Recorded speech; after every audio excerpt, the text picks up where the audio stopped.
Once we were safely on the island, I thought of Gruben. What was she doing at that moment? Was she thinking of me? Hans noticed my sad mood and came to sit down next to me. I murmured, "Will we ever go back, Hans?" We left on a scientific expedition, but we couldn't have imagined we end up in a rocky labyrinth and an underground sea filled with sea monsters. What else awaits us? Aren't you afraid? To my great surprise, he nodded. Of course, in situations like this, every mouse is afraid, but it's easier to be brave if you face your fear together with others. I treasured these wise words. My uncle soon roused himself. Come, we must continue. We've sailed for days. The other side can't be far. Without complaint, Hans began to arrange our bags on the raft. Was my uncle right? Were we truly close to the other side? Unfortunately, we wouldn't find out, because more surprises were to come. We had just pushed off from the island when we heard a strange cry ahead of us. A few moments later, there was a deep rumble like a roar of a huge waterfall. Cheese and crackers. What made me worried? That made me worried. I asked my uncle, "What animal could that be?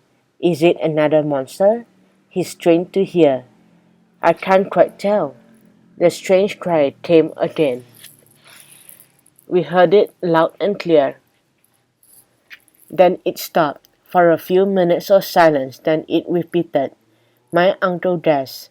"Maybe there's a cliff nearby, and the sound we are hearing is the crashing of the waves against the rock."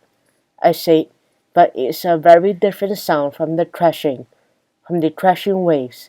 It sounds even more powerful." I was terrified but also curious. What Mysterimouse creature could produce a cry like that? Just then Hans took a great leap onto the raft's mast. He shimmied to the top and pointed into the distance. "I see it, I see it." Worried, I asked, "What do you see, Hans? An animal? A monster?" No." My uncle lost his patience. "Well, Hans, tell us what it is." But our guide replied, "You're about to see it with your own eyes." And shortly thereafter we did.